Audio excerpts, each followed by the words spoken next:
De clicker.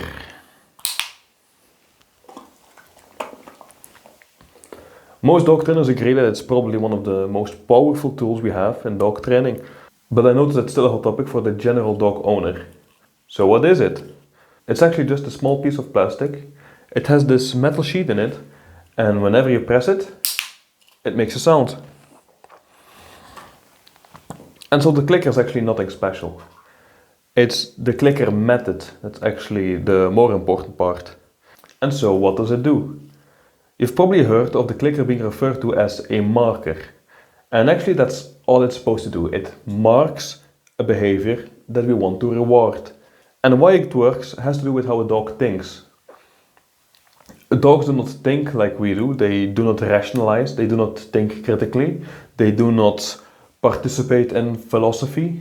To them, the meaning of life is dinner is coming sometime soon. So how do they learn? To dogs, almost their entire decision-making process is just based on what worked last time. This is called operant conditioning. And to explain operant conditioning, we have the ABC model. A, antecedent. B, behavior. C, consequence. Let's take a bit of a deeper look in every part of that. Antecedent, I don't really like the word. I think people understand trigger way better. I think they just picked the word because it's the ABC model. So I prefer to call it trigger and thus the TBC model. Actually, I now realize why they picked. So trigger. Trigger is anything external that your dog can react to. It can be your command, it can be a car passing by, fireworks, a bush that has a particular smell. Anything that your dog reacts to is because there was a trigger. B, behavior is self-explanatory, what your dog does. And C, consequence. Consequence can be divided into 2, 4 or 5 different things depending on who you ask. So for now let's just keep it simple and say there's 2 different consequences, good or bad. And so this model is the core of your dog's behavior. And almost everything that your dog does can be traced back to this model, to operant conditioning. So as an example, let's explain why a lot of dogs bark at the mailman. The mailman comes to the house, the dog barks, mailman leaves. This scenario is so common that it's become a bit of a stereotype. But why does your dog do that? Shouldn't he know that the mailman is not going to do anything? Why does he keep barking? So, the mailman approaches the house. That's the trigger. And your dog does not want the mailman there. It could be for any reason. Maybe he's just protective. Or maybe he doesn't like anyone approaching the house. It stresses him out. Maybe the noise the mailman makes when the post goes in has startled your dog before, and now he's just a bit stressed out anytime the mailman approaches. So your dog wants to get the mailman away. So the mailman approaching is a trigger. What does your dog do? He starts barking to chase the mailman away. And what does the mailman do? He just delivers the post and moves on. To your dog, this is a positive outcome. Your dog thinks his barking chased the mailman away, so tomorrow, when he comes again, same thing will happen. Because your dog has learned that that behavior has a positive outcome. So in dog training, we generally use a treat. Let's say we want to teach our dog to sit. We make sure we have its attention. We give the command to sit, we lure in a sit, and then the moment his or her butt touches the ground, we give the reward. And then, after a while, if we do this enough, your dog will realize, if he says this thing, he will lure me in this position and then I get the treat. So in order to get the treat faster, I'll just go sit already. But there's a bit of an issue. What if the dog sits and as we grab the treat, the dog barks or stands up again? So what do we do now? We can either still give the treat because your dog did listen and should be rewarded. Otherwise, he will not get the positive consequence. But if we give the treat, are we rewarding the sitting, the barking, the standing up? What exactly are we rewarding with giving this treat? Or let's say we train at a long distance. Let's say we're 5 meters away. We ask the dog to sit, the dog sits. Now we still need to walk all the way over there just to give the treat. So is the dog actually connecting the right dots? And this is where the clicker comes in. The clicker marks that behavior, and so the dog learns what he is getting rewarded for. First of all, we need to teach the dog that when we click, he gets a reward. Every single time, no exceptions. The moment I click, my dog gets a reward. We call this charging the clicker. So all you have to do is you get your dog, you do not ask him any commands. All you do is click, reward, click, reward. About 5 minutes, maybe twice a day. And so what you want to get is that the moment I click, I notice that my dog is anticipating reward. Let's say I click here. At first, your dog will probably look at the clicker because that's making a sound.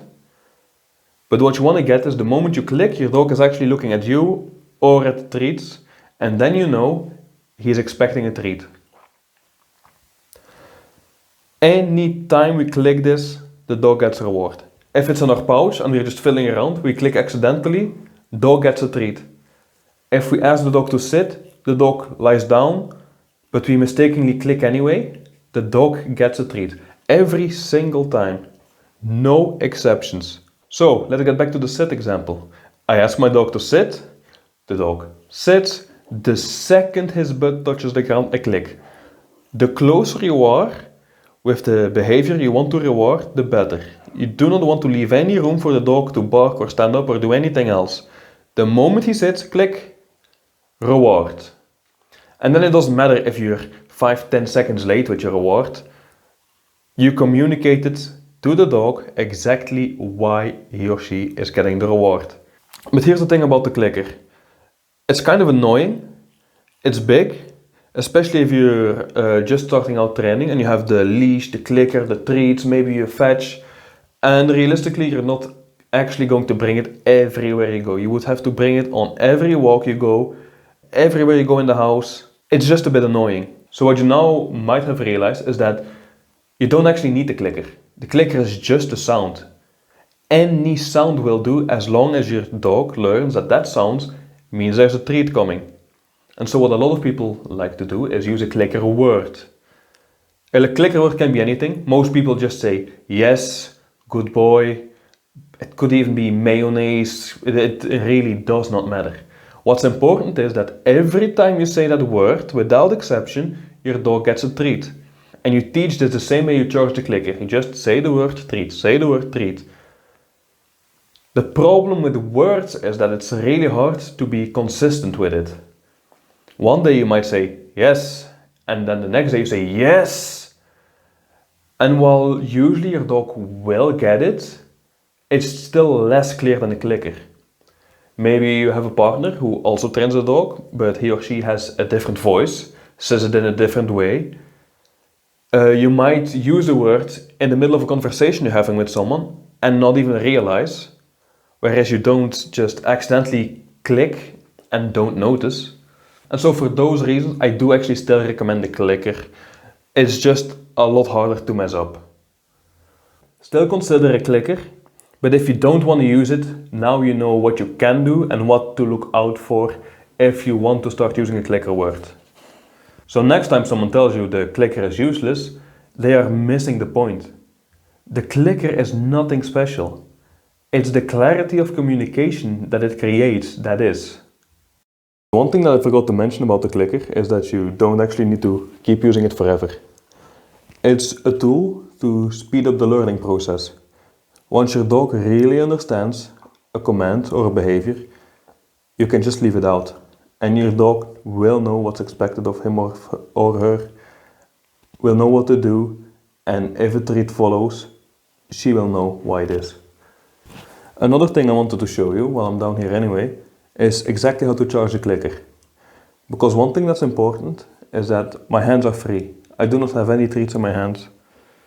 As you can see, she's just chilling right now. She's just looking around.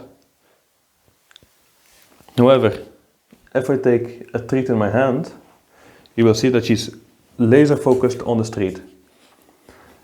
And if you have a dog that's very food driven, then she might not even hear the clicker go off and will not make the connection. Even zit.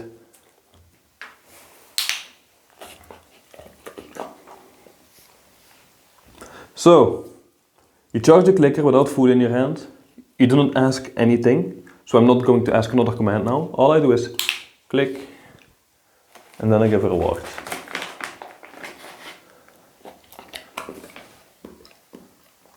Just wait a bit. And a reward. When charging the clicker, make sure that every interval between clicks is random. So I click, I reward, and then afterwards I might wait 5 seconds, I might wait 10 seconds, but don't do this too fast. So it's really obvious to your dog that this is what decides when a reward comes and when it won't. So I hope you enjoyed this video and I hope you learned something that you can take into your daily training. If you have any questions at all about the clicker or any other topic that's dog related, leave them in the comments and I'll try to respond. Thank you all for watching and I'll see you next time.